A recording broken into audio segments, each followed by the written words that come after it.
y si la cosa llega a mayores. Ya saben ustedes que hay 4 muertos. Pero mientras tanto, me gustaría que siguiéramos con este asunto del arte contemporáneo. Me gustaría, José Javier, que viéramos juntos el siguiente vídeo, que es un vídeo que he encontrado en Internet, en YouTube, que es muy interesante porque empieza desde el siglo XVI hasta la actualidad la evolución del arte y cómo, a juicio de algunos, se ha degenerado y al juicio de otros, pues en fin, se ha hecho más sofisticado. Vean. A finales del siglo XIX, en el mundo del arte la cosa se estaba poniendo interesante. Después de años de neoclasicismo, donde todo era belleza, perfección y armonía, aparecieron los pintores realistas y naturalistas, que preferían las cosas normales y corrientes, nada de idealizar. Pero inmediatamente vinieron los pintores del romanticismo, que buscaban, con sus obras, exaltar las pasiones humanas con toda su gama de emociones y sentimientos. Para estos artistas lo importante era la expresividad y la creatividad. Los siguientes pintores se lanzaron por esta vía, provocando un terremoto que derrumbará todos los principios sobre el modo de hacer arte establecidos desde el Renacimiento, y provocando a la vez una explosión de corrientes artísticas que obligará a los teóricos a replantearse la propia definición de arte. La secuencia de estilos fue la siguiente: simbolismo, impresionismo, puntillismo, posimpresionismo, fauvismo, expresionismo, futurismo, cubismo, abstracción. De la abstracción surgieron multitud de corrientes: constructivismo, suprematismo, neoplasticismo y más tarde el expresionismo abstracto, el informalismo. Después de la abstracción vino el dadaísmo, el surrealismo, el arte conceptual, el arte povera, la performance y por último el minimalismo y el pop art. Con el pop art llegamos a los años 70 y aquí se acaba la historia del arte moderno, porque los artistas que vienen a continuación se dedican a romper los principios y valores defendidos por todos los estilos y movimientos modernos que venían dominando las corrientes artísticas desde el posimpresionismo. Igual que el arte moderno rompió las reglas del arte antiguo, los artistas contemporáneos o posmodernos rompieron las reglas del arte moderno.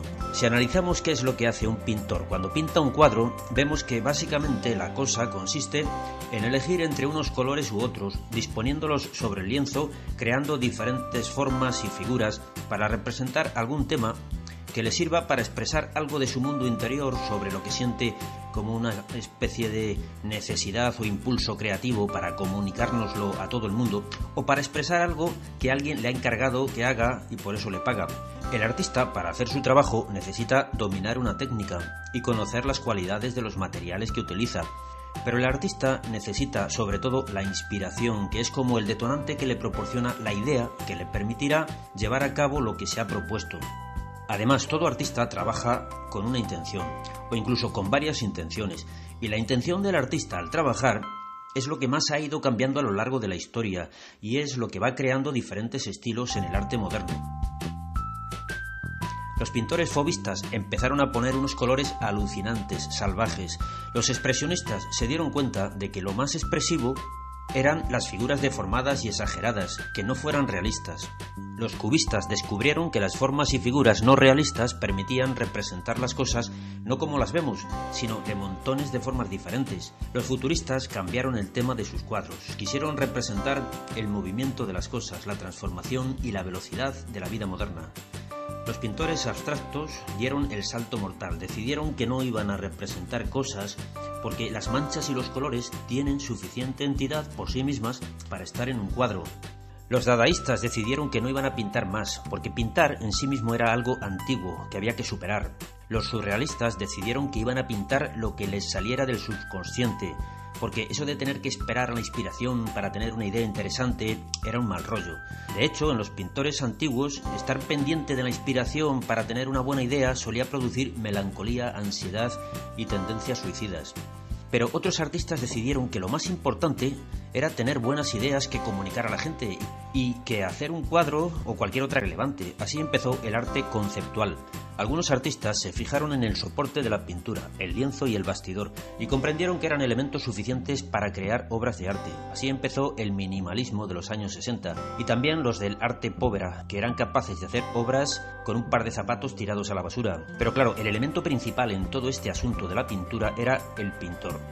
Algunos artistas se convencieron de que habían sido elegidos por un espíritu superior y enviados para revelar a la gente la verdad sobre el arte. La gente debía escucharles y seguirles porque todo lo que hacían, incluso estornudar o rascarse la cabeza, era arte.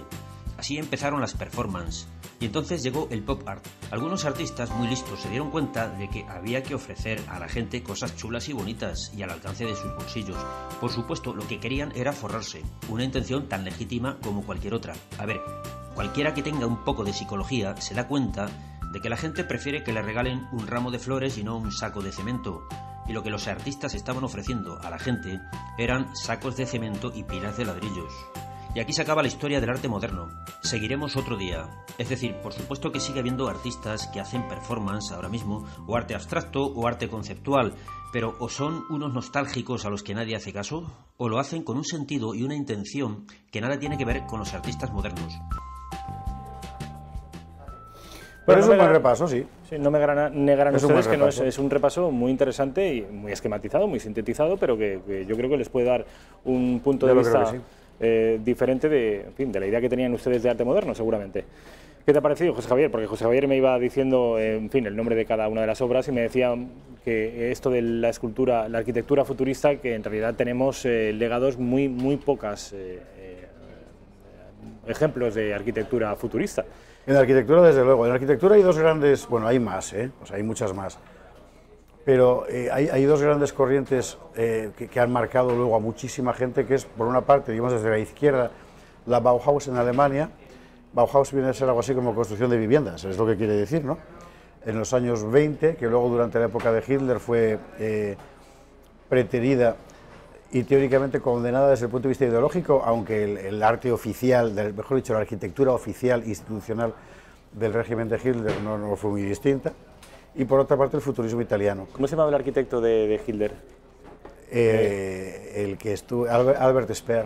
Albert Speer. Albert Speer, con el cual, por cierto, yo guardo en casa una curiosidad que me compré en París, que es el diseño de Berlín, además una cartulina muy grande, tal como lo habían soñado Hitler y Speer para después de la victoria. No hubo tal, pero la ciudad era una cosa era una especie de nueva Atenas, no era con lo que habían soñado. Me ha llamado la atención que decías con respecto del arte futurista que lo había de izquierdas y de derechas, abundando un poco en lo que decías ayer, que a partir de cierto momento el arte empieza a tener ideología, que antes estaba absolutamente desideologizado. Es muy interesante, ha salido varias veces en el examen del arte contemporáneo el término degenerado, porque uno ve ciertas formas de arte, por ejemplo, buena parte del expresionismo alemán de los años 20, Otto Dix, por ejemplo, cosas así, y piensa, bueno, esto es una degeneración. Cuando el régimen de Hitler llegó al poder, Goebbels organizó una exposición de Entartete Kunst, que es el arte degenerado, lo llamamos así, ¿verdad?, para que la gente fuera a ver qué feo era todo aquello frente a lo que iba a hacer el Tercer Reich, que era el volver al arte a sus dimensiones áticas, apolíneas. Y realmente, al margen de ciertas aventuras escultóricas como las de Arno Breker, el resto era terriblemente convencional. Al final era una especie de cuadros que parecían más bien cromos, excesivamente planos por figurativos, rememorando o evocando escenas bucólicas de la vida rural, de la madre con muchos hijos, las granjas, los grabados de Georges Lüthermann von Langeweide, por ejemplo, que en la época fueron... Mientras que la realidad del régimen era la de una hiperindustrialización brutal del país. De tal forma que, por así decir, la estética oficial venía a ser una compensación psicológica, tradicionalista o tradicionalizante o arcaizante de lo que en realidad era un proceso socioeconómico de una modernidad brutal. Porque en la época de los primeros años del nacionalsocialismo, antes de la guerra, las cifras de crecimiento de Alemania son extraordinarias. Tenemos ahí en YouTube un programa que grabamos Fernando Paz y yo sobre la política económica de Hitler en tiempos modernos, que lleva no sé cuántos cientos de miles de visitas, y el que realmente es muy impresionante. Claro, ahí el arte sirve para compensar lo que realmente era el régimen nacionalsocialista, que era un régimen hipermoderno, contra lo que se tiende a creer. Por el contrario, en el mundo soviético inicial, el Estado favorece las expresiones artísticas más vanguardistas. Hay una un poema de, creo que era Vladislav Vankura, que decía, roja, roja, roja es la estrella de la modernidad, y entonces había un montón de estrellas rojas, y era una cosa así muy psicodélica, cuando la realidad del país era la de una ruina agraria formidable y una industrialización muy precaria. Y la época de la gran industrialización, que es con Stalin, por el contrario, el arte oficial se llena de escenas rurales, eso sí, con un tractor, porque el tractor, en época de Stalin, el tractor era como el helicóptero en las películas americanas hoy, tiene que haber siempre uno, ¿no? Bueno, pues es un poco lo mismo, el tractor y los campesinos y tal. Al final el arte juega siempre ese tipo de compensación. Pero hablas de la arquitectura, te iba a decir, la Bauhaus, el futurismo, el arte es una especie de neoclasicismo, digamos, más agudo, nuevos ministerios en Madrid, por ejemplo. Esto es de Indalecio Prieto.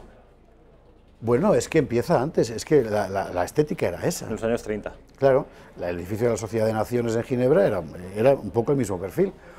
Y el estilo del arte, digamos, financiero en los Estados Unidos. O sea, el gran rascacielos de formas absolutamente cúbicas, que eso se ve muy bien en el cómic, por ejemplo. El edificio Chrysler, por ejemplo, el Empire State, que claro, también son de esa época. Me llama la atención, más que el arte en la época soviética o en Rusia soviética, el arte siempre aspirando a la belleza clásica, incluso no solo en los edificios, en la arquitectura o en la escultura, también buscando la belleza en las formaciones militares, en los atuendos castrenses, incluso en la morfología de la raza aria, ese deslumbramiento por la belleza que tenían el régimen nacionalsocialista y el régimen fascista italiano. Esto no ocurre en otros regímenes, es una divinización de la belleza. Es una divinización de la estética sin ninguna duda. Eso parte de una interpretación, es interesante, parte de una interpretación, yo no sé si muy correcta, pero bueno, de la... Perdón por ponerme estupendo, pero es que es así. Quiere decir que, es que tendemos a pensar que los movimientos fascistas eran gente muy animal que salía a romper cosas y no. Es decir, si fueran así no habrían ganado en sus países.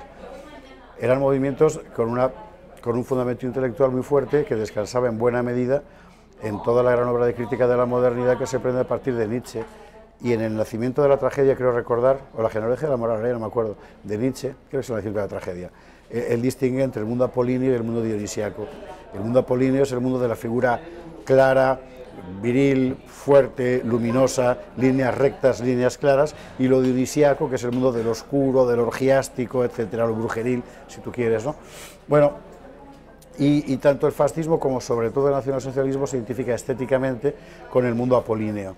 En ese sentido, la escultura de Arno Breker es muy interesante, es seguramente el último gran escultor, digamos, neogriego que hay en Europa, ¿no? Porque copia, tal cual, dotándoles, es verdad, de una expresividad mayor, muy contemporánea, pero la estética tenía esa función ideológica, porque digamos que era la representación física de cómo el viejo mundo decadente iba a morir con el nuevo amanecer que representaban estos movimientos, ¿no? Luego, las cosas fueron lo que fueron. Qué interesante, qué interesante. A todo esto, sin embargo, en el origen de los movimientos nacionalistas en Alemania, tienes dentro de la revolución conservadora una beta expresionista muy fuerte, como Gottfried Benn, por ejemplo, el poeta, ¿no? Que era expresionismo puro. ¿Contemporánea de aquella época? Sí, es de los años 20, Gottfried Benn, o Ernst von Salomon. Luego se separan del régimen, evidentemente, ¿no? Además, en el caso de Gottfried Benn, porque tenía antecedentes judíos, al parecer. Quiero decir que el mundo del resurgimiento nacionalista en Alemania de la posguerra es mucho más plural que solo el nazismo, ¿eh? Yo entiendo que esa reivindicación permanente de la belleza y de la belleza clásica, una belleza inteligible para todo el pueblo, incluso para el populacho, no como ciertos modelos de arte que ya empezaban a aparecer en aquella época, yo creo que aquello operó como un polo de atracción hacia la ideología. También que las vanguardias podían ejercer resistencia sobre la población, porque eran incomprensibles seguramente, ininteligibles, claro. Pero este tipo de belleza, esta reivindicación de ese tipo de belleza comprensible para todos, era poner, materializar un ideal, claro, que todo el mundo comprendía. Y en eso, por cierto, quien mejor lo hizo fue la Unión Soviética. O sea, tú miras el arte soviético y al margen de, ¿cómo decir?, la exageración Conan de sus modelos escultóricos, las mandíbulas de hormigón y tal, el despliegue estético, por ejemplo, en la música, es formidable. Al margen ya del metro de Moscú y sus paredes adornadas y pintadas, ¿no? Pero, por ejemplo, la cultura musical, o sea, tú vas a un concierto de fin de semana en un pueblo de los alrededores de Moscú y hay una señorita que está tocando la segunda de Rachmaninoff. Lo que hay sentado allí es gente que aquí estaría viendo Gran Hermano, ellos no, están viendo a Rachmaninoff y encima lloran, porque lo sienten, porque están educados en esa sensibilidad.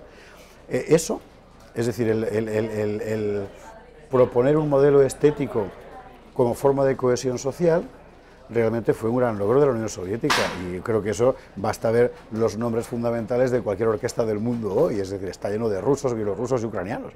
Realmente fue una obra formidable. Alguien dijo también por aquellos años que hay del pueblo al que no le muevan los poetas, porque a los pueblos solo le mueven los poetas.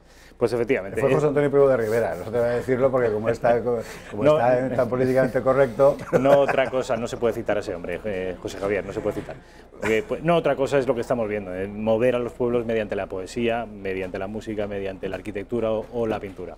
José Javier, se nos ha vuelto a quedar para ¿Sabes mañana? que tiene, por cierto, José Antonio, una versión de Liv de Kipling que hizo con Arilza mano a mano? Sí. Muy interesante, lo publica Arilza en Así los he visto. Sí lo sabía. Vale la pena. De hecho, igual que escuchar a Wagner, leer a Kipling también puede ser incorrecto, precisamente por eso. Mira, Wagner, ¿ves? Me encanta Wagner. A Verstringe también, por cierto. Lo dijo él. Mañana volvemos a seguir hablando de esto. Yo creo que son muy interesantes estas charlas y es buena señal que se nos haya vuelto a quedar esto para mañana jueves, y los 8 pecados del arte contemporáneo. Pues, Javier, mil gracias, como siempre.